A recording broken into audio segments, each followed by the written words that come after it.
அனைவருக்கும் இனிய மாலை வணக்கம்.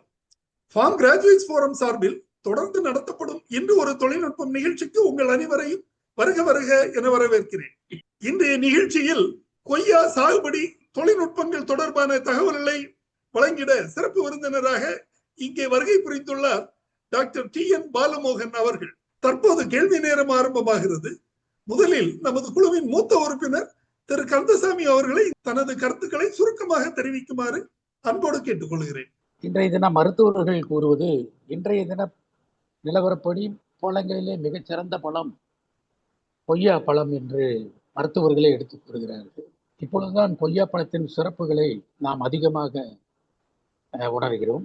எனவே கொய்யாக்காயை அன்றாட வாழ்வில் பயன்படுத்தினால் உடல்நலம் சீராகும் என்பதற்கு இந்த விஞ்ஞான உண்மைகள் நமக்கு எடுத்துக்காட்டாக இருக்கிறது.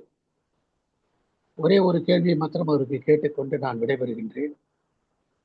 இந்த கொய்யா என்பது ஆயக்குடியிலே பயிரிடும் கொய்யா ஒரு ருசி இருக்கிறது. சிறுவில்லிபுத்தூர் அருகில் கிருஷ்ணன் கோயில் அருகே வளர்கின்ற கொய்யாக்காயை ருசித்தால் அந்த ருசி வேறுபடுகிறது. இந்த சிவப்பு கலரிலே வருகின்ற கொய்யாவை சுவைத்தால் அந்த ருசி மாறுபடுகிறது. இரண்டாவது, அந்த சிவப்பு கலர் இருக்கின்ற கொய்யா தான் அதிக சத்துக்கள் கொண்டது. வெள்ளை நிறத்திலே இருக்கும் கொய்யா அவ்வளவு சத்துக்கள் இல்லை என்கின்ற ஒரு கருத்து நிலவு வருகிறது. இதற்கு தாங்கள் விளக்கமளிக்குமாறு கேட்டுக்கொண்டு கூறி விடைபெறுகிறேன். நன்றி, வணக்கம். நான் ஆரம்பிக்கும் போதே சொன்னேன், இந்த ரீஜனுக்கு ஒரு ஒரு ஒரு இது உண்டு. அதாவது எப்படின்னா, சிறுமலை அப்படிங்கிறது அந்த மலையில் விளையக்கூடிய பழத்துக்கு உள்ள பொதுவாக மூணு ஃபேக்டர்ஸ் அந்த குவாலிட்டியை டிசைட் பண்ணும். ஒன்று அந்த மண்ணின் தரம், நீர், மூணாவது அங்கே நிலவக்கூடிய வெப்பநிலை. இந்த மூணு அந்த குவாலிட்டியை டிசைட் பண்ணும். இப்போ உலகத்திலே சிறந்த ஆப்பிள் எங்க விளையுதுன்னா குலு வேலி அப்படின்வாங்க. குலு வேலி என்ன அதனோட அட்வான்டேஜ்னு பார்த்தீங்கன்னா, குலுல டெம்பரேச்சர் ரொம்ப கம்மியா இருக்கு. ஆக அதற்கு ஏற்ற வெப்பநிலை இருக்கக்கூடிய இடத்தில் அதனுடைய சுவையும் மனமும் தரமும் நல்லா இருக்கும். அதே மாதிரி அங்க இருக்கக்கூடிய நீர் மற்றும் மண்ணின் தன்மை சில இடங்கள்ல வாங்கி சாப்பிட்டா ரொம்ப ருசியா இருக்கும். காரணத்துக்கு இந்த காரணங்கள். இது இல்லாம சில ரகங்கள் சில இடங்கள்ல, ஆனா நம்ம பொதுவாகவே இந்த கேரளால கீரைகள் வாங்கி சாப்பிடும்போது இந்த சிவப்பு கீரை ரொம்ப சத்தானதுன்னு வாங்க. அதை தெரியாம நமக்கு தெரியுமோ தெரியாதோ சிவப்பு கீரை சத்தானதுன்னு சொல்லிடுவோம். அதுக்கு ஒரு காரணம் உண்டு. அதுல இருக்கக்கூடிய இந்த கலரிங் பிக்மெண்ட்னு சொல்லுவாங்க, ஆந்தோசைனின் அப்படின்ட்டு. கலரிங் பிக்மெண்ட்டுக்கு நம்ம தெரியாமலே நமக்கு அது ஒரு அடிஷனல் வேல்யூ. செவ்வாழைப்பழம் ரொம்ப ஹெல்த்தியானது அப்படின்னு. ஆனால் அதில் இருக்கக்கூடிய அந்த கலரிங் பிக்மெண்ட், ஆப்பிளில் சிவப்பா இருக்கிற ஆப்பிள் பச்சை ஆப்பிளோட சிவப்பா இருக்கிற ஆப்பிள். ஸோ கலர் அப்படிங்கிறது அந்த பிக்மெண்டேஷனால நம்ம அதை உயர்த்தி சொல்லிட்டு இருக்கோம். பொதுவாக இப்போ நான் சொன்ன ஆயக்குடி கொய்யாவுக்கான அந்த என்ன சொல்றது, அந்த GI டேக் அப்படிங்கிறது அங்க நிலவக்கூடிய சீத உஷ்ண நிலமும் மண்ணும் தண்ணீரும் அதன் வளர்ச்சிக்கு மிகவும் ஏற்றதாக இருப்பதால் அதுக்கு எப்பயுமே ஒரு வேல்யூ உண்டு. இந்த பழத்துக்கு சிறுமலை பழம், வாழைப்பழம் மாதிரி இந்த பழத்துக்கு, இங்க இருக்கிற பழத்துக்கு ஒண்ணு. ரெண்டாவது, அது ஒரு ஆர்கனைஸ்டா இருக்கனால அந்த பேரோடையே போகும், ஆயக்குடி பழம்னே போகும். நான் சொன்ன ஒன்றை மறந்துட்டேன். இந்த விவசாயிகள் எல்லாம் மகசூல்லாம் வந்துருச்சு. அப்போ ஒரு விவசாயி எனக்கு இன்னும் ஞாபகம் இருக்குது, அவர் ஞானவேல்னு பேர். அவர் என்கிட்ட நீங்க வந்தீங்க, மகசூல்லாம் இன்க்ரீஸ் ஆயிடுச்சு, நாங்கள் ஒரு ஹார்வெஸ்ட்டுக்கு 5 டன்னு 6 டன் எடுப்போம், இப்போ 10 டன் எடுக்கிறோம். 10 டன் எடுத்து நிறைய கொண்டு போய் மார்க்கெட்டில் ஓட்டுறதுனால விலை குறைஞ்சி போச்சு, எங்களுக்கு அதனால என்ன பயன் அப்படிங்கிற மாதிரி ஒரு விவசாயி கேட்டார். நல்ல ஞாபகம்.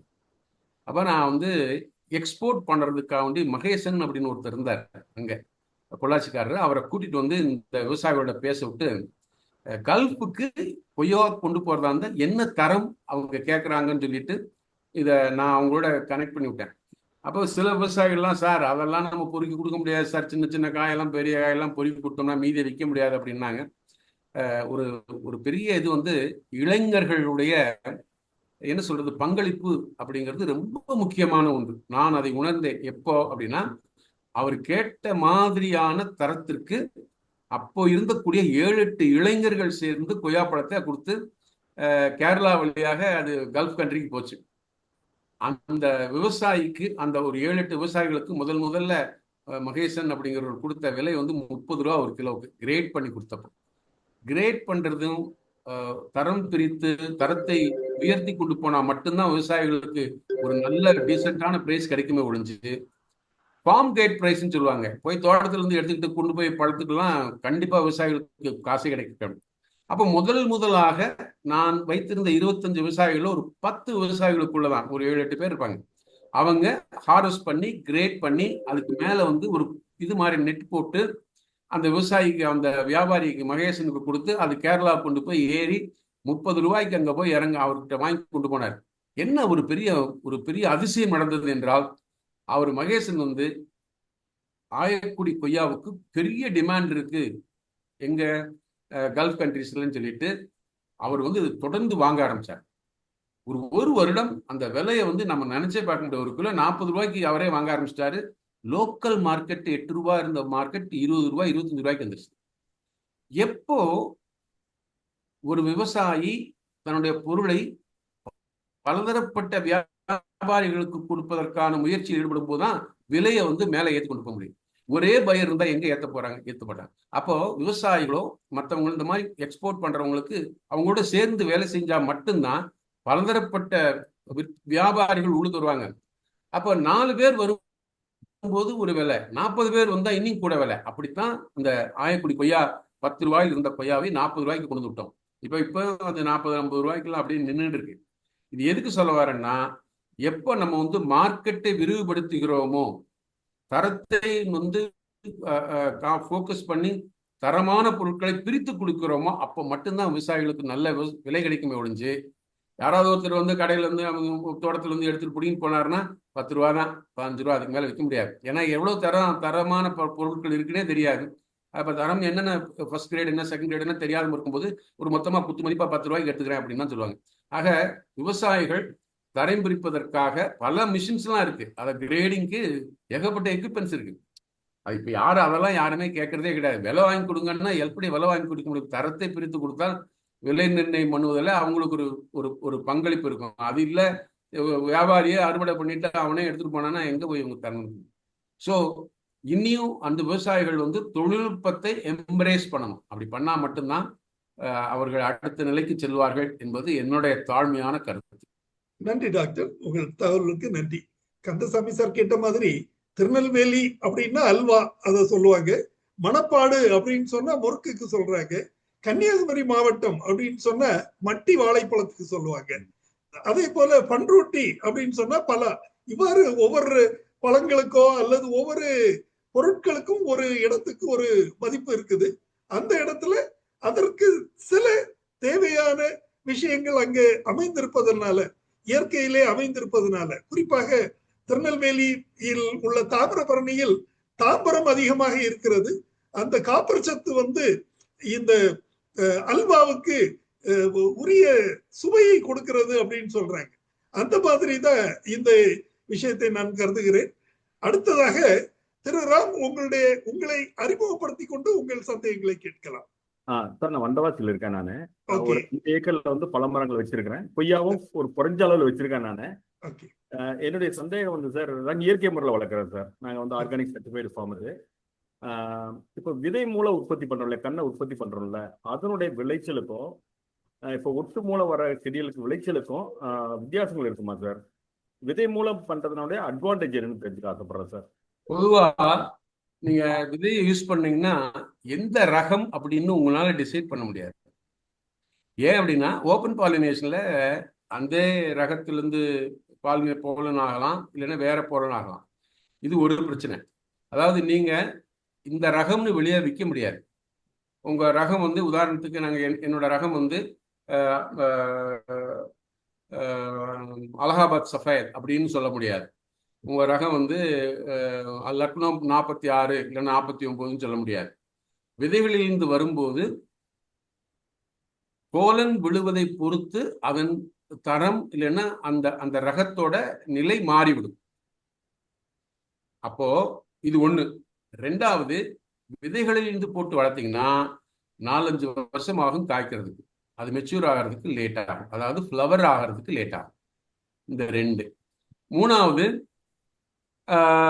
இதனோட அட்வான்டேஜ் எடுத்துக்கிட்டோம்னா கொஞ்சம் டீப் ரூட்டட் இருக்கும், கொஞ்சம் எஸ்டாப்ளிஷ்மெண்ட்லாம் நல்லா இருக்கும். அதாவது எஸ்டாப்ளிஷ்மெண்ட்னா இப்போ கிராஃப்ட் வச்சுக்கிறது வந்து ஒரு 10 வருஷம் 15 வருஷம் வச்சுக்கலாம்னா, இந்த மாதிரி சீடிங் ப்ராஜனியா இருந்தால் இன்னொரு 4-5 வருஷம் கூட வச்சுக்கலாம். இதெல்லாம் இதில் உள்ளது.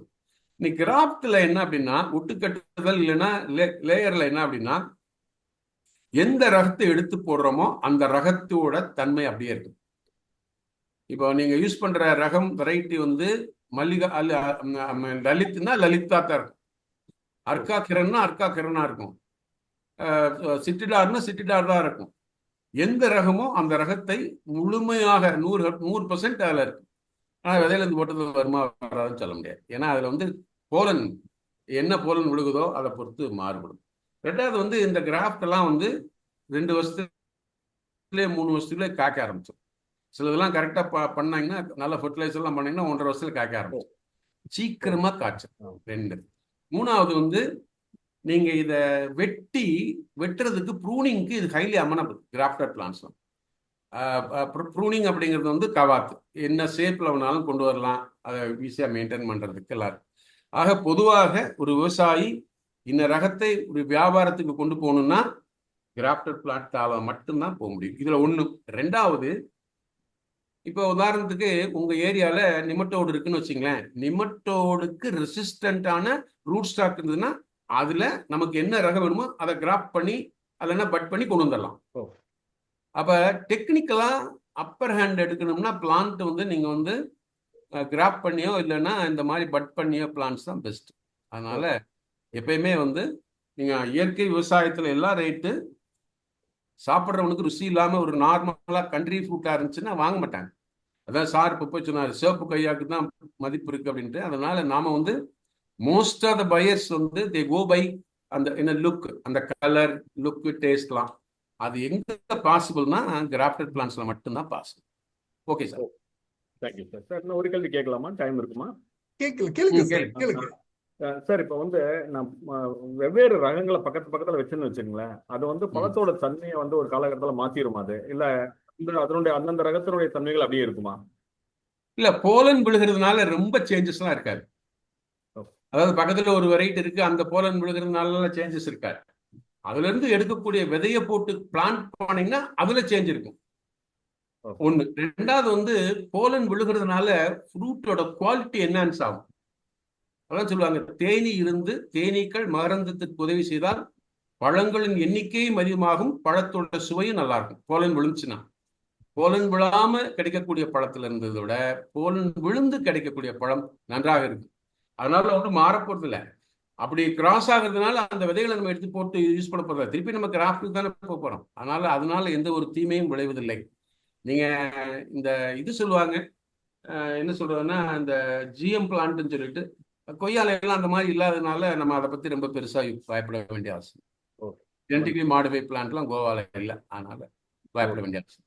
ரொம்ப நன்றி. நன்றி டாக்டர் பாலமோகன், உங்கள் தகவலுக்கு மிக்க நன்றி. எஸ், திரு காசிநாதன் சென்னையில இருந்து பேச வந்திருக்கிறாரு. காசிநாதன் ப்ளீஸ். சார், பொதுவாக இப்போ இந்த மாதிரி இந்த அடர் நடவுலாம் சொல்றீங்கல்ல சார், அப்போ அந்த கேப்லாம் ரொம்ப கம்மியா இருக்குன்னு சொல்றோம். இப்போ இது மாதிரி இருக்கும்போது நம்ம அந்த தென்னை இது மாதிரி வந்து ஒரு தோப்புல வந்துட்டு நடலாமா சார்? இது மாதிரி கொய்யா அடர் நடவு மாதிரி வந்துட்டு ரொம்ப கேப் கம்மியா இருக்கிறதுனால இதே மெத்தட் வச்சுட்டு நம்ம தென்னந்தோப்போ இல்லை மாந்தோப்போ அதில் கொஞ்சம் வெளிச்சம் கிடைக்குது, அதெல்லாம் அங்க வைக்க முடியுமா சார்? இது மாதிரிலாம் கொய்யா மாதிரி பொதுவா எந்த பயிர்கள் நிழலிலும் சரியா வருமோ அந்த பயிர்கள் வந்து தென்னந்தோப்புகளை கொண்டு வரலாம். இப்ப மா கொய்யா போன்ற பயிர்களுக்கு வெயில் அதிகமா வேணும். ஓகே. அதனால தோப்புக்குள்ள கொண்டு போகும்போது மகசூல் கம்மியாயிடும். ஓகே. இப்போ நான் உங்களுக்கு புரியுற மாதிரி சொல்ல போனா, நல்லா இது வந்து இந்த மாவுக்கும் கொய்யாவுக்கும் ஹீட் யூனிட்ஸ் இவ்வளவு வேணும்ன்றது. ஹீட் யூனிட் சொல்லுவாங்க. ஆப்பிளுக்கு வந்து சில்லிங் யூனிட்னு சொல்லுவாங்க. ஓகே ஆப்பிள் வந்து பெஸ்ட் ஆப்பிள் நான் முதல்ல சொல்லும்போது சொன்னேன், குலு அப்படிங்கிற வேலியில குலு வேலி அப்படின்வாங்க. அது வந்து கோல்டு டெசர்ட்னுவாங்க. அப்போ குளிர் அதிகமான இடத்துல ஆப்பிள் சுவையும் அதனோட தரமும் நல்லா இருக்கும். அதே மாதிரி வெயில் அதிகமாக கிடைக்கிற இடத்துல தான் மாம்பழத்தோட சுவையும் கொய்யாப்பழத்தோட சுவையும் அதிகமா இருக்கும். அப்போ நீங்க இப்போ இந்த தென்னை மரத்துக்குள்ள நல்ல பழம் அப்படின்னு போட்டீங்கன்னா அவக்கோட நல்லா இருக்கும், நிழல்ல வரக்கூடிய. எது நிழல்ல, குறைந்த நிழல்ல, அதாவது எது அதாவது என்னன்னா அந்த நிழல்ல இருக்கக்கூடிய வெயிலை வச்சு போட்டோ சிந்தசிஸ் பண்ணக்கூடிய வகையெல்லாம் சரி. இப்ப உதாரணத்துக்கு ரொம்ப ஐடியல் பிளான்ட்னு எடுத்துக்கிட்டீங்கன்னா தென்னை மரத்துக்கு கீழே நட்மெக், பெப்பர், கொஞ்சம் சம் எக்ஸ்டென்ட் சில சிட்ரஸ், சில வகை சிட்ரஸ். ஆக அந்த ஷேடுல போட்டோ சிந்தசிஸ் பண்ணக்கூடிய மரங்கள் நல்லது. கொஞ்சம் ஒரு சில வாழை ரகங்கள் கரெக்டா இருக்கும். அதனால எல்லா இது கொய்யா வந்து எனக்கு தெரிஞ்சு தென்னை மர நிழல்ல ரொம்ப பெருசா நல்லா இருக்காது, மகசூல் ரொம்ப கம்மியா இருக்கு. ஓகேங்க சார். நன்றி காசிநாதன், நிகழ்ச்சியில் பங்கு பெற்றமைக்கு நன்றி. ப்ரொஃபசர் சார் சொன்ன மாதிரி மரங்களுக்கு தேவையான வெளிச்சம் இல்லைன்னா எல்லா பயிரும், அந்த வெளிச்சம் தேவைப்படும் பயிர்களுக்கு தேவையான வெளிச்சம் கிடைக்கலன்னா மகசூல் இழப்பு ஏற்படும் முக்கியமாக நாம கவனிக்க வேண்டிய ஒரு விஷயம். இப்ப கொக்கோ மாதிரி பயிர்களை நாம தென்னைக்கு ஊடால போடலாம். அத மாதிரி மிளகு, கொடி மிளகு, செடி மிளகு, கொடி மிளகு இவற்றை எல்லாம் போடலாம். சோ அந்த மாதிரி பயிர்களை, ஏற்ற பயிர்களை, சூட்டபிள் பயிர்களை தேர்வு செய்து ஊடு பயிராக செய்யலாம் என்பது சிறந்தது. மேகலா ஈரோடுல இருந்து பேசுறதுக்கு வந்திருக்காங்க. மேகலா ப்ளீஸ். ஆமாங்க சார். சார் ஒன்றும் இல்லைங்க சார், இப்போ மல்ச்சிங் சொன்னீங்க இல்லைங்க சார், நம்ம அங்க யூனிவர்சிட்டியில பெரியகுளம்ல போட்டது, அந்த மல்ச்சிங் வந்து நார்மலா நம்ம வெஜிடபிள்ஸ்க்கு போடுறதாங்க சார், இல்ல கொஞ்சம் திக்னஸ் அதிகமா இருக்கிற மாதிரி போட்டதாங்க சார்? நார்மலா இந்த டைம்ல நான் வந்து மேகலாவுக்கு தேங்க் பண்ணணும். நான் எல்லா பயிற்சியும் இந்த மாதிரி ட்ரைனிங் எடுக்கிற போது நான் மேகலாவுக்கு தேங்க் பண்ணுவேன். நாங்கள் தான் இந்த ஆயக்குடியிலையும் தருமபுரியிலையும் இந்த ப்ரோக்ராமை வந்து கேரி பண்ணோம், அதாவது வந்து இம்ப்ளிமெண்ட் பண்ணோம். அப்போ மேகலா, ராஜதுரை இவங்கெல்லாம் வந்து உண்மையாக அவர்களுடைய பங்களிப்பு வந்து என்னோட பங்களிப்புக்கு மேலே அப்படின்னு தான் சொல்லுவேன். ஏன்னா நான் பல வேலைகளில் அதையும் ஒன்றா வச்சுருந்தேன். ஏன்னா அவங்களுக்கு அது ஒரு வேலை மட்டும்தான் இருந்தது, ரொம்ப சிறப்பாக பண்ணாங்க. இன்றும் விவசாயிகள் இவங்க 2 பேரையும் மறக்கலை, என்னையும் மறக்கலை. அவங்க சொல்லுவாங்க, சார் நீங்கள்லாம் வந்து எல்லாம் பண்ணது ரொம்ப சிறப்பாக இருந்ததுன்ட்டு. ஆக ஒரு தொழில்நுட்பம் கொண்டு போய் சேரும் போது அந்த தொழில்நுட்பத்தை எடுத்துக்கொண்டு போறவங்களுக்கு ஒரு பெரிய என்ன சொல்றது, ஒரு வேல்யூ இருக்கு. அவங்களுடைய பங்களிப்பு மட்டும்தான் தொழில்நுட்பத்தை முழுமையாக கொண்டு போய் சேர்த்து விடும். ஆக அந்த மாதிரி ஒரு சூழ்நிலை நான் எப்போ ப்ரெசென்ட் பண்ணாலும் இவங்களோட பேர் போடாம அந்த ப்ரெசன்டேஷனை முடிக்கவே மாட்டேன். அதுல வந்து நான் சொல்லுவேன், இந்த மாதிரி இவங்கெல்லாம் வந்து இந்த திட்டத்தில் மிக பங்களித்தவர்கள் அப்படின்ட்டு. அவங்க கேட்கறதுனால ரொம்ப சந்தோஷம். அவங்க வந்துட்டாங்கன்னு பார்த்தேன். இதுல என்ன அப்படின்னா, மல்ச்சிங்ல பலதரப்பட்ட காஜ் யூஸ் பண்ணுவாங்க. அதை வந்து 25 காஜ்ல இருந்து 125 காஜ் வரைக்கும் யூஸ் பண்ணுவாங்க. அதுல 2 வகையான இருக்கு. ஒன்று வந்து பிளாஸ்டிக் மல்ச்சஸ்ல இருக்கு, இன்னொன்று வந்து வீடு மேட் அப்படின்னு ஒன்று. இந்த வீடு மேட் வந்து நீங்க தென்னை மரத்துக்கு, கொய்யாவுக்கு ரொம்ப சிறப்பானது. ஒரு வீட் மேட்டோட சதுர மீட்டர் வந்து 25 ரூபா வரைக்கும் வரும். 25 ரூபா 27 ரூபா வரும் ஒரு மீட்டர், ஒரு சதுர மீட்டர். பெஸ்ட் அப்படின்னு எடுத்துக்கிட்டீங்கன்னா வீடு மேட். அப்படி வீடு மேட் இல்ல கிடைக்கல அப்படின்னு கிடைக்கும், இது ஒன்றும் ப்ராப்ளமே கிடையாது. அப்படி இல்லைன்னா 75ல இருந்து 125 காஜ் திக்னஸ் இருக்கக்கூடியதை யூஸ் பண்ணீங்கன்னா இதுக்கு வந்து இதுக்கு கொய்யாவுக்கு பெஸ்ட் மல்ச்.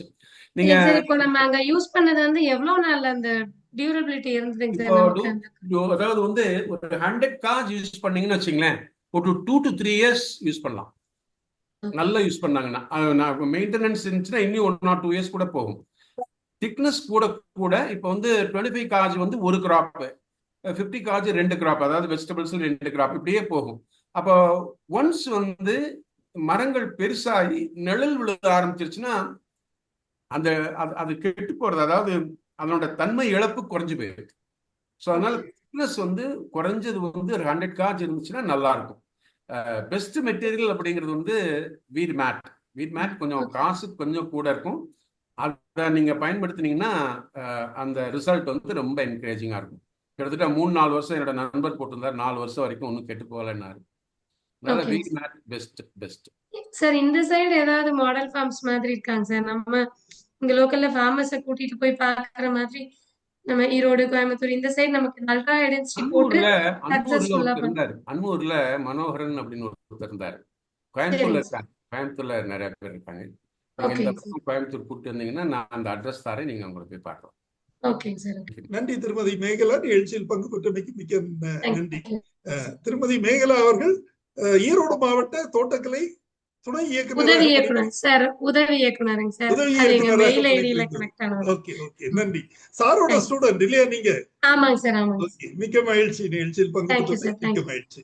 அடுத்ததாக ஈரோட்டில இருந்து இன்னொரு திருமதி ஜெகதா அவர்கள் பேச வந்திருக்காங்க. ஜெகதா, உங்களை இன்ட்ரோடியூஸ் பண்ணிட்டு உங்க கருத்துக்களை தெரிவிக்கலாம். வணக்கம் சார், என் பேர் ஜெகதாங்க. நான் ஒரு இயற்கை விவசாயிங்க சார். சார், நம்ம தோட்டத்துலங்க இப்ப கொய்யா வந்து ஒரு 60 மரம், ஃப்ரூட்ஸ் எல்லாம் மிக்சடு தான் வச்சிருக்கிறேன். அதுல வந்து கொய்யா மட்டும் ஒரு பார்ட் ஆஃபா 60 மரம் வச்சிருக்குங்க. அது பாத்தீங்கன்னா களிமண் பூமியா இருக்குதுங்க. அப்படிங்கிறப்போ அதனுடைய ஈல்டு கம்மி ஆகுங்களா எப்படிங்க சார்? எனக்கு கரெக்டா அது சொல்லுங்க சார். பொதுவா மரங்களுக்கு பொலபலான்னு இருக்கிற மண் நல்லது. ஏன்னா பொலபலான்னு இருக்கிற மண் வந்து அந்த மரத்தோட மேல் பகுதி மாதிரி 1.5 மடங்கு கீழே போகும், குறைஞ்சது. இப்போ உங்க மண்ணு களியா இருக்கிறதுனால அது ஈஸியா பெனிட்ரேட் பண்ண முடியாது. அப்படி அந்த மாதிரி களிமண்ணா இருந்துச்சுன்னா என்ன செய்வாங்கன்னா, குழி கொஞ்சம் பெருசாவோ இல்ல நடும்போதே கீழே கொஞ்சம் ஹோல்ஸ் எல்லாம் போட்டு, சில சமயத்துல என்ன ஆகுன்னா ஒரு 3 அடி 4 அடியில அந்த ஹார்ட் பேன் வரும். அந்த பேனை பெனிட்ரேட் பண்ணி போறதுக்கு வேறுனால முடியாது. அப்ப என்ன செய்வாங்க, நடும்போதையும் அந்த மாதிரி பேன் இருக்குதுன்னு பார்த்துட்டு ஹோல்ஸ் போட்டு கீழே இறக்கி விட்டுருவாங்க. வேற அப்படி இறக்கி விடுறது நல்லது. அப்படி இப்ப உங்களுக்கு இருக்கா இல்லையான்னு கண்டுபிடிக்க முடியாது. ஆனா களிமண்ணுல அதனுடைய வளர்ச்சி தடைபடும், அவ்வளவு ஈஸியா பெனிட்ரேட் பண்ண முடியாது அப்படிங்கிறது ஒண்ணு. ஆனா வந்து growth நல்லா இருக்கும். நல்ல களிமண்ல நிறைய உணவு சத்துக்கள் இருக்கும், நியூட்ரியன்ட் நிறைய இருக்கும். மணலை விட, மணல் பாங்கான நிலத்தோட களிமண்ல growth நல்லா இருக்கும், சீக்கிரம் வரும். ஆனா நீங்க என்ன செய்யலாம் அப்படின்னா, நிறைய குப்பை போட்டீங்கன்னா, நீங்க ஆர்கானிக் சொன்னேன், குப்பை போட்டு உங்களோட மண்ணில் இருக்கக்கூடிய கரிம நிலை, அதாவது கார்பன் கண்டென்ட் 2% இருக்குன்னு வச்சுங்களேன், சூப்பர் சாயில் 2%. நீங்க எப்போ உங்க சாயிலோட கார்பன் கண்டென்ட் 2ன்னு சொல்றீங்களோ அப்ப நீங்க வந்து you can forget about your soil வந்து சூப்பர் ஆயிடுச்சு. மரம் அதை தன்னை நிலைநிறுத்திக்கும். அதுதான் ரொம்ப முக்கியமா. நிறைய பேர் ஆர்கானிக்னு சொல்லுவாங்க. பேசிக்கா ஆர்கானிக்லத்தோடைய அடிப்படை தேவை, நீங்க அதை போடுறேன் இதை போடுறேன் அதெல்லாம் ஒண்ணும் கிடையாது. 2% சாயில் ஆர்கானிக் கார்பன் கண்டென்ட் வந்துருச்சுன்னா உங்க சாயில என்ன வேணாலும் போடலாம். அதுதான் அடிப்படை.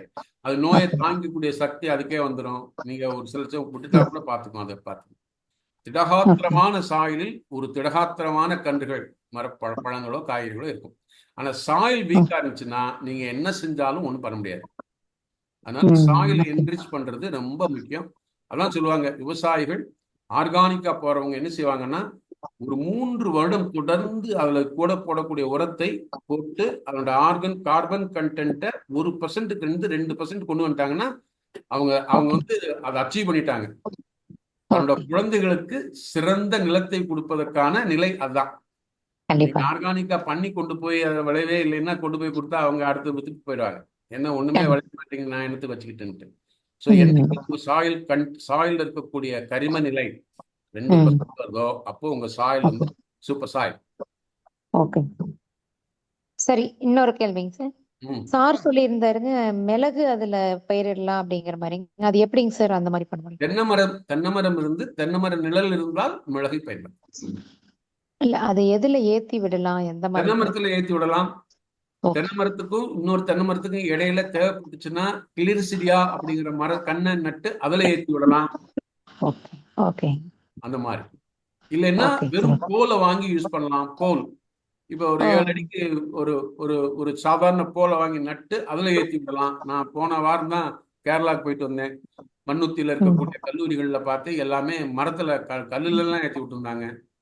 சார் அது எவ்வளவு நாளைக்கு தாங்குங்க சார் மரத்துல நாம ஏத்தி விடும் போதுங்க? அது நீங்க ஒரு சீசன்ல அதெல்லாம் ஒரு 7-10 வருஷத்துல ஒரு பிரச்சனையும் கிடையாது. என்ன செய்வாங்கன்னா மரத்துல 3-4 கன்றுகளை 3 பக்கமா ஏத்தி விட்டுருவாங்க. ஓகே. ஒரு கண்ணெல்லாம் இருக்காது, அது பாட்டுக்கு 3-4 கன்று அப்படியே ஏறி மேல போய் ஒரு 10 அடி வரைக்கும் வச்சுக்கிட்டு அதுல வந்துகிட்டே இருக்கும். மண்ணை நல்லா வளமாக வைத்திருந்தீர்களால் 10-15 வருஷம் வரைக்கும் ஒன்றும் பிரச்சனை வராது. ஓகேங்க சார். தேங்க்யூங்க சார். தேங்க்யூ. நன்றி திருமதி ஜெகதா. நிகழ்ச்சியில் பங்கு பெற்றமைக்கு மிக்க நன்றி. திரு பொன்ராஜ் அவர்களை பேச அழைக்கிறேன். சார் வணக்கம் சார். நான் கொஞ்சம் இதெல்லாம் கொய்யா மரம் வளர்த்துருக்கேன் சார். அதுல காய் வருது, ஆனா என்ன வெரைட்டின்னு தெரியல. பல இடத்துல இருந்து வாங்கணும்.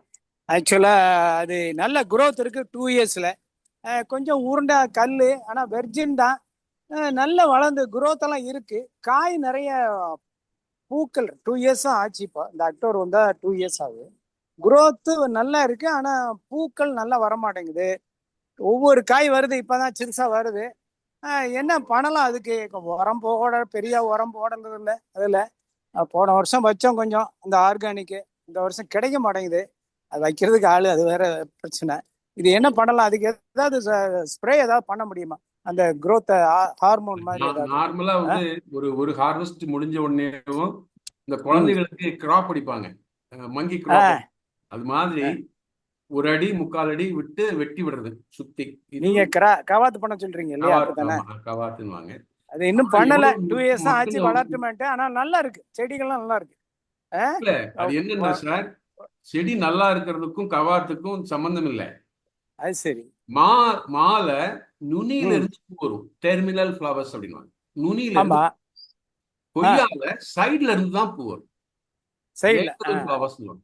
ப்ரூன் பண்ணா மட்டும்தான் கொய்யால காய் வருங்கிறீங்க. சரி சரி சரி. அதனால நீங்க வந்து டெர்மினல் ஷூட்ல வராது, அது அப்படியே போயிட்டே இருக்கு. அப்ப என்ன செய்யணும்னா லேசா 1 அடி விட்டு எல்லாத்தையும் வெட்டினீங்கன்னா பூக்கள் அதிகமா உண்டாகும். ஆனா என்ன சார், ப்ளீஸ் ரிப்பீட் ப்ளீஸ்.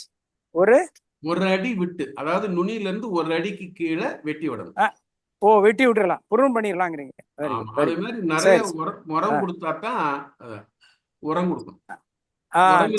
உரம் இல்லைன்னா இது பிரயோஜனம் இல்லை. இல்லாட்டி இன்ஆர்கானிக் தான். நல்ல புல்லா தான் ரொம்ப முளைக்குது. கொஞ்சம் பரவாயில்லன்னு தான் நினைக்கிறேன். ரொம்ப ஃபெர்டைல் இல்லாட்டிலும் கொஞ்சம் உருண்டைக்கல் உள்ள சரல் தண்ணு, கீழே அடியிலையும் களிமண்லாம் இருக்கு. சுத்தி வயல்காடு. இதை மட்டும் தோட்டமா நாங்க கன்வெர்ட் பண்ணியிருக்கோம். இது ஆக்சுவலா பேடி ஃபீல்ட் தான் கிடையாது. இது ஒரு மாதிரி சரியான உருண்டைக்கல், ஆத்துப்படுகை இந்த மாதிரி சொல்லலாம்.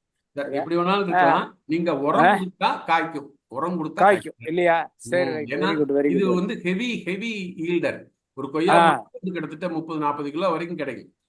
கிடைக்கும். ஒரு இது எத்தனை வருஷம் இருக்கும்? ஒரு 15 இயர்ஸ் வச்சுக்கிற முடியுமா நம்மளால? 10-15 வருஷம் வச்சுக்கணும். நல்ல உரம் கொடுத்தீங்கன்னா 15 வருஷம் வச்சுக்கணும். சரி சரி சரி. Very good very good. Thank you sir. Thank you sir. Thank you. நன்றி சார் பொன்ராஜ் சார். நிகழ்ச்சியில் பங்கு பெற்றமைக்கு மிக்க நன்றி. பொன்ராஜ் அவர்கள் வங்கியில பணியாற்றி ஓய்வு பெற்ற வேளாண் பட்டதாரியாளர். நன்றி சார், நன்றி. திரு சிவசாமி, உங்களை இன்ட்ரோடியூஸ் பண்ணிட்டு உங்க கேள்வியை கேட்கலாம் சார். நாங்க பொன்னையம் புதூர், கோயம்புத்தூர் தாலுகா. நாங்க வந்து இப்போ 1 ஏக்கரால வந்து சார் இப்போ ஆக்சுவலா வந்து தைவான் பிங்க்கு, அக்காக்ரான், இது 3 வெரைட்டி நட்டுருக்கேன் சார். மொத்தம் 25 மரம் நட்டுருக்கோம். பேஸ் வந்து நாங்கள் என்ன பண்ணிட்டோம், 8 அடி கண்ணும் வச்சிருக்கேன் சார். ஆக்சுவலா அதில் என்னன்னா, இந்த ஃப்ரூட் ஃப்ளை இருக்கு இல்லைங்களா, ஒரு பழம் வந்து கம்ப்ளீட்டா ஃப்ரூட் ஃப்ளை வந்து அந்த பழம் வந்து காயிலிருந்து பழமாகும் போது எல்லாமே கெட்டு போகுது சார். அதுக்கு வந்து இப்போ என்ன பண்ணிருக்கேன்னா, அந்த ஒரு ஒட்டுண்ணி மாதிரி வச்சு அதை வந்து ஃப்ளை கேட்ச் பண்ற மாதிரி ஒரு இது இருக்கு, அதை வச்சிருக்கேன் சார் இப்போ தான். ஸோ அதுக்கு வேற ஏதாவது ஆல்டர்னேட்டிவ் வேற ஏதாவது இருக்கா சார்? இப்போ நீங்க மரம் கம்மியா தான் இருக்கு அப்படிங்கிறதுனால ஃப்ரூட் ஃப்ளைக்கு ஃபெரோமோன் ட்ராப் அப்படின்னு ஃபெரோமோன் ட்ராப். உங்க தோட்டத்தை சுற்றி வேற ஏதாவது கொய்யா மரம் இருக்கா? கொய்யா தோப்பு இருக்குதா?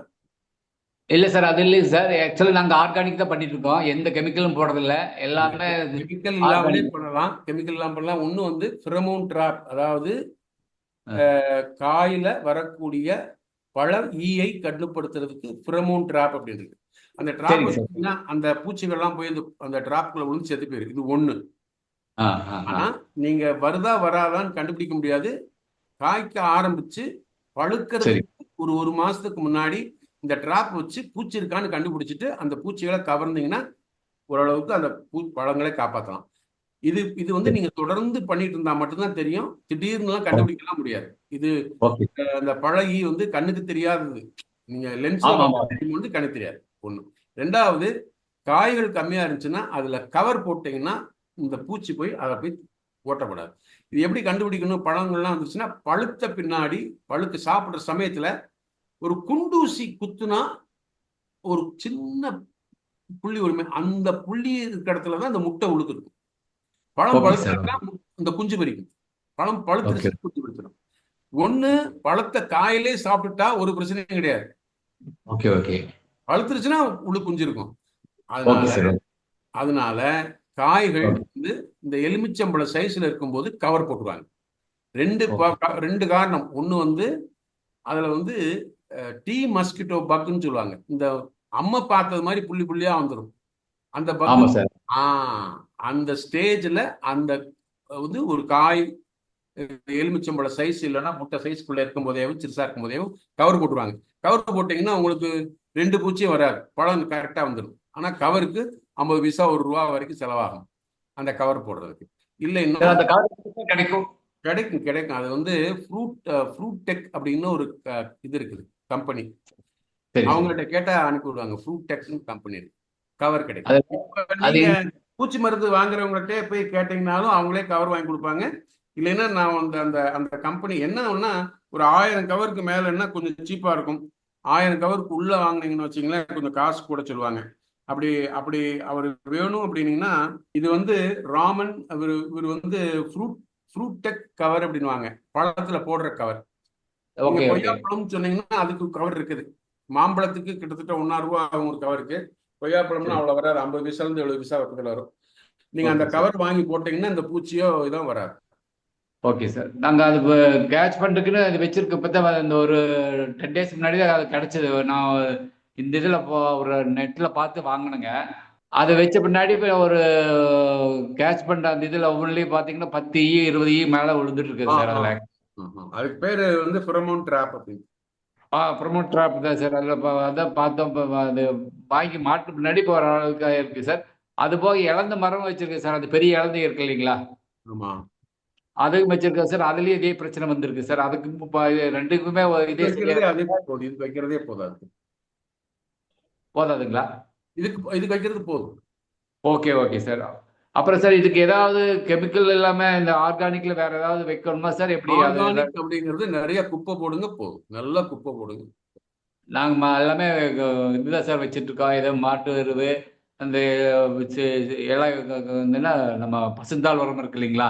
அதாவது களை செடியை வெட்டி மல்ச்சிங் பண்ணி போட்டிருக்கேன் சார். அது வேற எதுவுமே பண்றது இல்லை. கெமிக்கலே யூஸ் பண்ணல சார் இது வரைக்கும். ஒரு வருஷம் ஆச்சு. ஓகே, சரி சார். ரொம்ப தேங்க்ஸ் சார். நன்றி. நிகழ்ச்சியில் பங்கு பெற்றமைக்கு மிக்க நன்றி. ஆமா, சார் சொன்ன அந்த போன் நம்பர் வந்து சாட் பாக்ஸ்ல போட்டிருக்கிறேன். தேவைப்பட்டவங்க நோட் பண்ணிக்கீங்க. Okay sir. தேங்க்யூ. அடுத்ததாக திரு காசிநாதன் ஒரு கேள்வி கேட்டிருக்கிறாரு. அதாவது how to get rid of squirrel menace in the fruit gardens அப்படின்னு கேட்டிருக்கிறாரு. அணில் தொல்லையிலிருந்து பயிரை எப்படி பாதுகாக்கிறது அப்படின்னு கேட்டிருக்கிறாரு. ரொம்ப கஷ்டம். அது இருக்க இடத்துல நாம இருந்து அதை நம்ம தள்ளி விடுறது அப்படிங்கிறது எவ்வளவு தூரத்துக்கு உச்சிதம்னு தெரியல. பட் என்ன அப்படின்னா இப்ப தென்னை மரம் மாதிரி இருக்கிற பயிர்கள்ல என்ன செய்வாங்கன்னா ஒரு 1.5 அடி 2 அடிக்கு தகரத்தை எடுத்து அடிச்சு கட்டிடுவாங்க. அது அந்த கிரிப் இல்லாம ஏறாம பாத்துக்குவாங்க. அவ்வளவுதான் பண்ண முடியும்.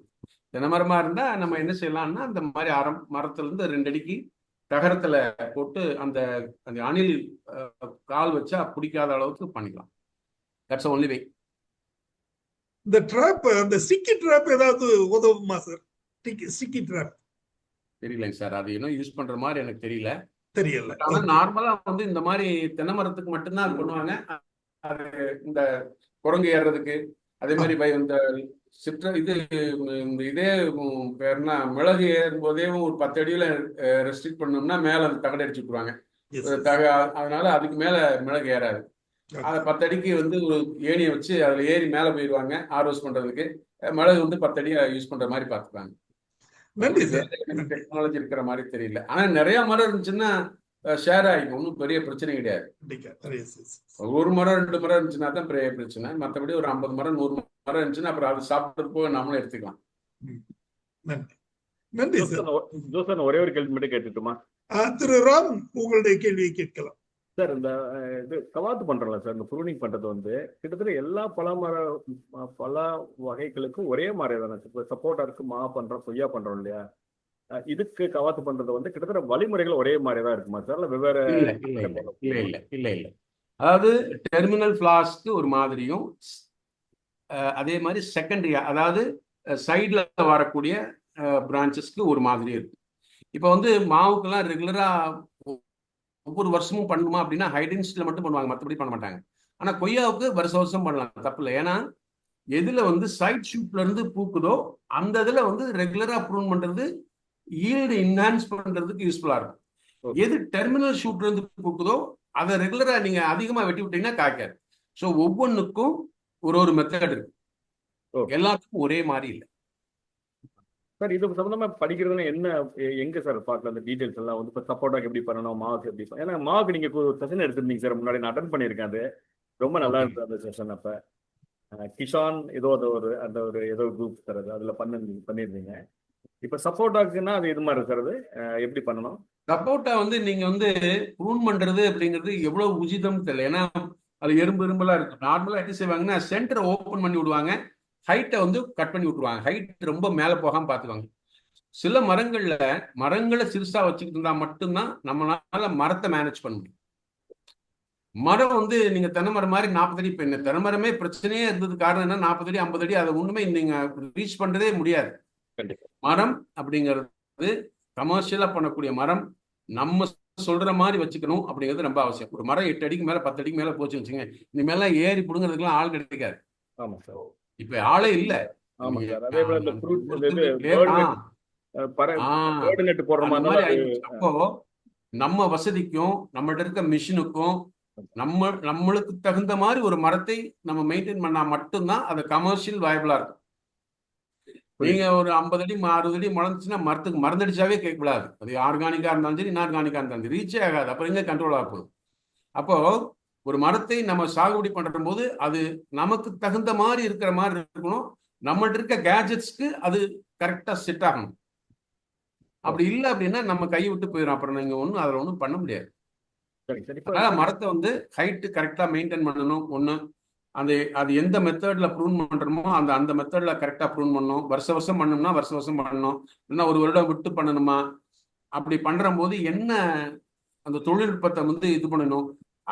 அதை பத்தி இப்ப ப்ரூனிங் அப்படின்னு நீங்க அடிச்சுட்டு நீங்க இதுல பாத்தீங்கன்னா ஏகப்பட்ட ஆர்டிக்கிள் வரும். ஒன்றும் பிரச்சனை எல்லாம் கிடையாது. கத்துக்கணும் அப்படின்னா நிறைய லிட்ரேச்சர்ஸ் வந்து இப்போ ஓப்பன் சோர்சஸ் நிறைய இருக்கு. ஆமா சார், கண்டிப்பா. ஆனா அதுலயும் வந்து சில ஃபேக் இது இருக்கு. ஆனா வந்து கரெக்டா அந்த கிராஜுவேஷன் அக்ரி பண்ணவங்களை கேட்டோம்னா கொஞ்சம் கரெக்டா இருக்கு. மற்றபடி அவங்க ஒவ்வொருத்தரும் ஒரு மாதிரி ஐடியா கொடுத்துட்றாங்க சார். அப்புறம் இன்னொன்று எலுமிச்சை இருக்கு இல்லைங்களா? எலுமிச்சைக்கு வந்து நம்ம ப்ரூனிங் பண்ணலாமா சார்? அதுக்கு எலுமிச்சை வந்து நார்மலா ரெகுலரா பண்ண மாட்டாங்க. கீழே இருந்து ஒரு 3 அடிக்கு பிரான்ச்சஸ் எல்லாம் பார்த்துக்கணும். அதே மாதிரி திக்கா இருந்தா, அதாவது ஏன் ப்ரூன் பண்றேன்னா, ஒன்று வந்து ஃப்ளவர் இண்டக்ஷன், ரெண்டாவது வந்து ஈஸி ஆப்ரேஷன் வாங்க. ஈஸி ஆப்ரேஷன் அப்படிங்கிறது என்னன்னா, மருந்தடிச்சா எல்லா இடத்துலையும் படணும், ஒன்றும் ஹார்வெஸ்ட் பண்றதுக்கு வசதியா இருக்கணும். அதே மாதிரி ஏர் நல்லா போயிட்டு வரணும், வெளிச்சம் எல்லா இடத்துலையும் விழணும். இதெல்லாம் சேர்ந்து அந்த அந்த அந்த கவாத்து அப்படிங்கிறது இதுக்கெல்லாம் ஃபெசிலிட்டேட் பண்ணணும். எலுமிச்சையில பண்ணலாம், பண்ணக்கூடாதுன்னு இல்லை. ரொம்ப ஹெவியா பண்ண மாட்டாங்க. ஏன்னா நீங்க ரொம்ப காயம் பண்ணீங்கன்னு வச்சுங்களேன், காயத்தொழியா ஏதாவது ஃபங்கஸ் போச்சுன்னா மரம் செத்து போயிடும். அதனால நீங்க பண்ணீங்கன்னா உடனே அதுல வந்து பஞ்சசைட் அந்த காயப்பட்டத்துல வைக்கணும். அந்த மாதிரி நிறைய ஃபாலோஅப்ஸ் இருக்கு. அப்படிலாம் பண்ணீங்கன்னா ப்ரூவ் பண்றது ஒன்றும் தப்பு கிடையாது. எலுமிச்சை ரொம்ப இதா கிடையாது. இருக்கலே நார்மலா அதிகமா கவாத்து அப்படின்னு தேவைப்படுறது வந்து கொய்யா. Every year you have to to it, every season you have to to it. Okay okay, thank you so much.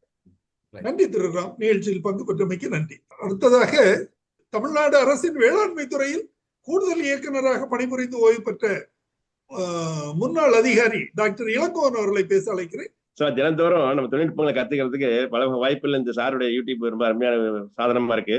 அதுக்காக ஜோ சார் சிறப்பாக பாராட்டுறேன். இதுல முக்கியமா வந்து ஏழைகளின் ஆப்பிள்னு சொல்லக்கூடிய ஒரு அற்புதமான பழமா இருக்கு. அந்த கொய்யா பழத்துல வந்து சத்துக்களை கம்பேர் பண்ணி பார்த்தாக்கா கிட்டத்தட்ட எல்லாமே ஒன்னாதான் இருக்குது. அது சிறப்பாக பார்த்தீங்கன்னா வைட்டமின் சி வந்து ஒரு 100 மில்லிகிராம் எடுத்து பார்த்தோம்னா 100 கிராம் எடுத்து பார்த்தாக்கா 299 மில்லிகிராம் இருக்கு சார். அது ஆப்பிள் பார்த்தா 2 தான் இருக்கு. ஸோ வைட்டமின் வந்து சில வந்து பெஸ்ட் சோர்ஸ் சொல்ல மாதிரி இருக்கிறதுல அமெரிக்காவும் வந்த செடி தான் இது. இந்த கொய்யா வந்து அமெரிக்கா வந்தது தான் நமக்கு. இருந்தாலும் நமக்கு வந்து ஒரு அற்புதமான ஒரு கனியா இருக்குது. இன்னைக்கு என்ன ஹைடெக் வந்ததுனால மக்கள் என்ன பண்ண வைட்டமின் சி அப்படிங்கிற சத்துக்காண்டி சில ரகத்தை போடணும்னு ஆசைப்பட்டாங்கன்னா நம்ம ஊர்லயே நிறைய அந்த சித்தியான்னு ஒரு ரகம் விற்கிறாங்க. நம்ம ஊர்ல போட்டுட்டு இருக்கோம். அந்த பழத்தை எடுத்து பார்த்தாக்கா அந்த ஒரு கிரவுன் மாதிரி கொண்டையில அதாவது ஒரு மகாராணிக்கு வந்து கீழே வச்ச மாதிரி ரவுண்டா இருக்கும் மேல. அந்த பழம் ரொம்ப இனிப்பா இருக்கும், சுவையா இருக்கும்.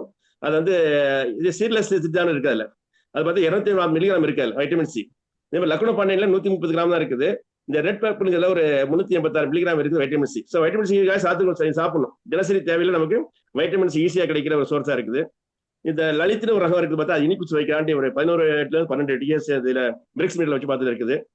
அதாவது டிஎஸ்எஸ் சொல்லக்கூடிய அந்த இனிப்பு சுவை சொன்னாங்க சார் சொன்னாங்களா அந்த பாயிண்ட்ல லலித் அந்த மாதிரி 11 இருக்குது. இந்த அர்க்கா கிராண்ட் போட்டுக்காக விவசாயம் சொன்னாங்க, அருமையான ஒரு பாயிண்ட் அது. அதுலயும் இனிப்பு சுவை அதிகமா இருக்கு, 12 இருக்குது. ஸோ மக்கள் இப்ப இனிப்புக்காக தான் சில பழம் சாப்பிட்றாங்கன்னா கொய்யாப்பழம் இனிப்பு வந்து அதுக்கு பதில் 1க்கு 4 சாப்பிடலாம், ஒரு தப்பும் கிடையாது. அப்ப சைஸ்ல வந்து சில பழங்கள் பெருசா இருக்குது. அது வந்து பார்த்தா 1/4 கிலோ இடையில தான் இருக்குது அந்த ஸ்வேதாங்கிற ரகம்லாம். அந்த ஹார்ஸோட ஹை டென்சிட்டி கான்செப்ட் வந்து மக்களுடைய ப்ரியாரிட்டி வரும்போது ஃபர்ஸ்ட் அதுக்கு வந்து எல்லாரும் சேர்த்து வாய்ப்பு நம்ம டிராபிக் நம்ம ஊர் பயிர் இது என்னதான் இன்ட்ரடியூஸ் கிராப்னால வந்து மக்களுக்கு வந்து ப்ரிஃபரன்ஸ் வரும்போது வளமான மண்ணை கொய்யா அதிகம் போறது இல்லை யாருமே. முக்கியமான ப்ராக்டிகல் இஷ்யூ என்னன்னா அந்த வளமான மண்ணா தென்னைக்கு போயிடுறது, இந்த வாழை பல பேர் நம்ம நேட்டிவ்ஸ் கிராப் தான் மக்களுக்கு முன்னுரிமை தர்றாங்க. இந்த ஒரு முக்கியமான ஒரு கேள்வி கேட்டார் விவசாயி தென்னந்தோடு போடலாம்னு கேட்டாரு. ஸோ வந்து வெப்பத்தீர்வு பயிருக்கு அந்த தென்னை மாதிரி குளிர்ச்சி பயிருக்கு இணையாக சேர்ந்து கொஞ்சம் இளைஞர் ஒரு முக்கியமான பாயிண்ட் சார் சொன்னாங்க, கரெக்டாக சொன்னாங்க. இதுல முக்கியம் வந்து ஃபிளவரிங் நேச்சர் மாறி போயிருங்க. சன்லைட் பட்டாதான் சில பூல பூக்குது, சில இதெல்லாம் நுனியில் பூக்கும், டெர்மினல் பியரிங் இந்த மாதிரி ஒயிட் கலர் எதெல்லாம் பூக்குதோ அதெல்லாம் சன்லைட் வந்தால் தான் பூக்கும். குறிப்பா வந்து இந்த கவாத்து முறையில இருந்து சார் தெளிவாக சொன்னாங்க டெக்னிக்கு. ஹைட்ரன்சி பிளானிங்ல கேர்ஃபுல்லா கவனிக்கிற நிர்வாகிகள் வேணும் பண்ணையில. அந்த விவசாயி மட்டும் செய்ய முடியாது, நிறைய ஒரு 25 பேர் புதிய எக்ஸ்ட்ரா இருக்க வேண்டிய அவசியம் இருக்கும். ஏன்னா பழங்கள் 60 வருதுன்னா எப்படி இருக்கும் பாருங்க ஒரு ஏக்கர்ல, நினைச்சு பார்க்க முடியல. ஸோ ஆராய்ச்சி பண்றவங்க பாடுபட்டு யோசிக்கிறப்ப அந்த அடைநடவு முறைகள்ல செய்யறதுக்கு மண் வளம் கொஞ்சம் நல்லா இருந்தா நல்லா இருக்கும் என்ற பொதுவான கருத்து. இப்ப வந்து எல்லா ஊர்லயுமே இந்த பழகி இருக்குது. கிட்டத்தட்ட வந்து 25 வகையான பயிரை தாக்குறதுனால பந்தல் காய்கறிகளையும் இருக்கிறதுனால பழகிக்கு வந்து நம்ம கண்டிப்பா எல்லாரும் வச்சு தீரணும். இதுல வந்து மார்ச் ஏப்ரல்ல அந்த பழத்தை வகையான அந்த பழக்கக்கூடிய தருணத்தை ஒட்டிதான் இந்த பூச்சி தாக்குதல் இருக்குது. மார்ச் ஏப்ரல் மற்றும் மே ஜூன்ல மற்றும் செப்டம்பர் இந்த அட்டாக் இருக்குது. இலக்கு வச்சு படி நல்லா இருக்குது, அதுக்கு அருமையான வச்சு தான். இப்போ வந்து இந்த லேட்டஸ்டா வந்து என்ன சொல்றாங்கன்னா வந்து தண்டு பகுதியில் வந்து ஒரு சர்க்கரை பாக வந்து கிடைக்கலாம், 1 லிட்டர் தண்ணியில் வந்து 100 கிராம் சர்க்கரை போட்டு அந்த டெக்காமிக்கு வந்துருக்கு. அதுக்கு வந்து ஒரு ரெப்பலன்ட் மாதிரி தான். அதை வந்து தள்ளி அந்த பழைய தாக்கு இல்லைன்னு சொல்லி ஒரு ஆராய்ச்சி பண்ணிருக்காங்க, கண்டுபிடிச்சிருக்காங்க. வேப்பம் நாக்கு கண்டிப்பாக போட்டாலே இயற்கை விவசாயிகளுக்கு முக்கியமா வந்து அந்த எல்லாத்துக்கும் ஒரு ஏசுத்தி உண்டாக வாய்ப்பு இருக்கு. இருந்தாலும் பூச்சி பிடிச்சி அளிக்கிற டெக்னிக் வந்து இலக்கு வச்சு பயன்படுத்துறது இயற்கை விவசாயத்தில் பரிந்துரைக்கப்பட்டுள்ளது. எனவே நம்ம அதை பற்றி பயப்பட தேவையில்லை. அவர் கெமிக்கல் வச்சு பயன்படுற விவசாயம் வச்சு பார்த்து நல்லா செஞ்சுதான் இருக்காங்க. எனக்கு இதுல முக்கியமா சிறப்பா பார்த்தாக்கா மல்ச்சிங் வந்து சொன்ன மாதிரி கொஞ்சம் காஸ்ட்லியா இருக்கும். கொய்யாலாம் யாரும் கிராப் போறதுக்கே வந்து அதிகம் இன்வெஸ்ட் பண்ணி பயப்படக்கூடிய இடத்துல இப்போ வந்து பார்த்தா நிறைய இடத்துல வந்து மல்ச்சிங் வந்து வாய்ப்பு கம்மியாக தான் இருந்துச்சு. நிறைய போடுறது யாருமே அதிகமா இல்லை. அதை வந்து இன்க்ரீஸ் பண்ணலாம். எல்லா கிராப்பையும் மல்ச்சிங்லாம் எல்லாம் தேவையான அந்த வீடு கண்ட்ரோலுக்கு முக்கியமா சப்போர்ட்டா இருக்குது. களிமண் இந்த மாதிரி ஒரு செம்மண் சொன்னாங்களே அது வந்து பிஹெச்சி வந்து பார்த்துக்கிட்டு பிஹெச் வந்து நமக்கு வந்து மற்ற பயிர் மாதிரி இல்லாமல் இந்த கொய்யா சிறப்பு தன்மைன்னா ஒரு கலர் தன்மை உள்ள மண்ணிலையும் வருது கொய்யா. அது சிறப்பாக வந்து அப்படி சால்ட் அளவு வந்து ஈவன் 8.4 தான் வரும். இருந்தாலும் அதுக்கு வந்து ஒரு ஐடியலா ஒரு பிஹெச் இருக்கணும்னு சொல்லி வச்சுக்கிறாங்க. ஸோ அந்த வழக்கமா வந்து ஒரு சொல்ல பண்ணி 4லேருந்து ஒரு 9 தாங்கினா கூட அந்த 7.5 வரைக்கும் ரொம்ப நல்லதுங்கிற பொதுவாக உப்பு தினம் வந்து 7லேருந்து 8 வரைக்கும் இருந்தாலே இந்த கொய்யா வருது. ஆனா மகசூல் கண்டிப்பா குறையும், சைஸ் குறையும், காய்கள் சில கல் மாதிரி சில வாய்ப்பு இருக்கு. அந்த பழத்துடைய குறைபாடுகளை நம்ம தவிர்க்க முடியாத சூழ்நிலை ஏற்படுது. அப்ப சார் வந்து புதுக்காட்டில் போய் கொய்யா படம் சொல்லியிருந்தாரு சார் பேங்க் சார். அது என்ன முக்கியமான புது இடத்துக்கு போறப்ப நிச்சயமா வந்து இந்த பாக்கெட் மெத்தட்ல ஒரு 3 அடி 4 அடி குழி தோண்டி மண் கடந்து நல்லபடியாக இருக்க மாதிரி வச்சு அதுல மண்ணுடைய கலவைகளை சேர்ந்து போட்டாலே அங்கெல்லாம் சமாளிச்சு வந்துடலாம். ஏன்னா வந்து ஒரு பரந்த நிரந்தரமான ஒரு பயிரா இருக்கிறதுனால கிட்டத்தட்ட வந்து 15 வருஷம் நிலைத்து ஈல்டு தரக்கூடிய ஒரு கிராப்பா இருக்கிறதுனால நம்ம வந்து அந்த மண் கட்டத்தை வந்து நம்ம பராமரிக்க வேண்டிய அவசியமா இருக்கும்.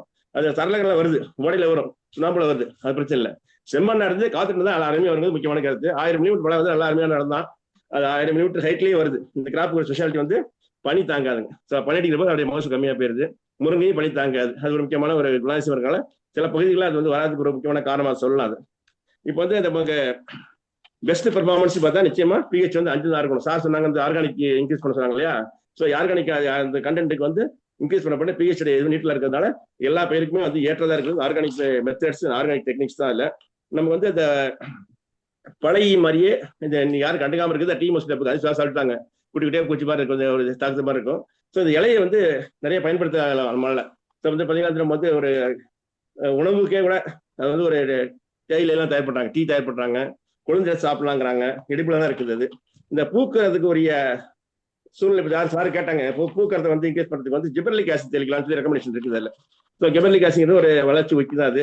நம்ம வந்து சில இடங்களில் வந்து பூ மட்டுமே தடையா இருந்தாக்கா பூக்க வந்தா அந்த ஜிபர்லிக் ஆசிட் பயன்படுத்தி நமக்கு வந்து நல்ல ஈல்டு கொடுக்கும்.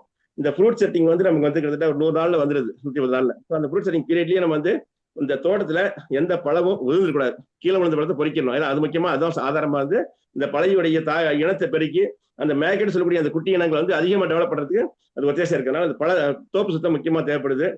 சிறப்பாக ஒரு ஆளை போட்டு பயன்படுத்திக்கலாம். அந்த காயெல்லாம் எல்லாம் ஆடு மாலை சாப்பிடும். இந்த கவா செஞ்சோட கலைகளை எல்லாம் வந்து ஆடு மாடு விரும்பி சாப்பிட்ற கொய்யாளைகளுக்கு அந்த தீவனமா ஒரு உதவி பண்ணக்கூடிய யோகம் இருக்குது. அந்த மலை பகுதிகளில், மாலாவாரி பகுதிகளில் எங்களையும் அது மாதிரி கொய்யா தோப்புடைய இலை கூட நம்ம சேகரம் பண்ணி கொடுத்து பயன்படுத்த வாய்ப்பு இருக்குது. ஸோ சார் கவர் பண்ண டாபிக் மேங்கோவில் எந்த அளவுக்கு கொஞ்சம் வெற்றி கண்டமோ அந்த அளவுக்கு இன்னும் வரதுக்கு miles to go. But technologies available. நல்லா அது வந்து சந்தேகம் இல்லை. ரகங்களையும் நம்ம அந்த மாதிரி ஊர்ல பூச்சி வராமல் இருக்கணுங்கிற மாதிரி சில எல்லாம் எய்ம் பண்ணி பாதுகாப்பு பண்ணி இந்த ஆர்கானிக் பேக்கேஜ் பண்ணுறது தான் டோட்டலா ஆர்கானிக்காவே கிராப் இன்டெகிரேஷன், கிராப் வந்து இல்லை பல பயிர் போடுறது, வேலி பயிர் போடுறது, வரப்பயிர் போடுறதா பண்ணிட்டு இந்த இனக்கவர்ச்சி பிரிவு வந்து கண்டிப்பா வைக்கிறதுக்கு முயற்சி பண்ணா நிச்சயமா அந்த 60 டன் ஈல்டு இருக்க முடியும். அட்லீஸ்ட் நம்ம 2-3 ஏக்கரையாவது விவசாயிகள் எடுக்கிறதுக்கு இந்த பயிற்சி வந்து சாருடைய தலைப்பு கவரேஜ் அதுமே ஹெல்ப் இருக்கும் நம்பிக்கை இருக்கு. நன்றி சார், தேங்க்யூ. நன்றி டாக்டர் இளங்கோ. நிகழ்ச்சியில் பங்கு பெற்றமைக்கும் உங்களுடைய கருத்துக்களை தெரிவித்தமைக்கும் மிக்க நன்றி. அடுத்ததாக சாட் பாக்ஸ்ல ஒரு நண்பர் ஒரு கேள்வி கேட்டிருக்கிறாரு, திரு மதன். அதாவது இந்த பயிர் பெருக்கத்துல கொய்யாவல் பயிர்ல ஏர் லேயிங் சிறந்ததா அல்லது கிராஃப்டிங் சிறந்ததா அப்படின்னு கேட்டிருக்கிறார். ஏர் லேயரிங் ஆர் கிராஃப்டிங் எது சிறந்தது அப்படின்னு கேட்டிருக்கிறார்.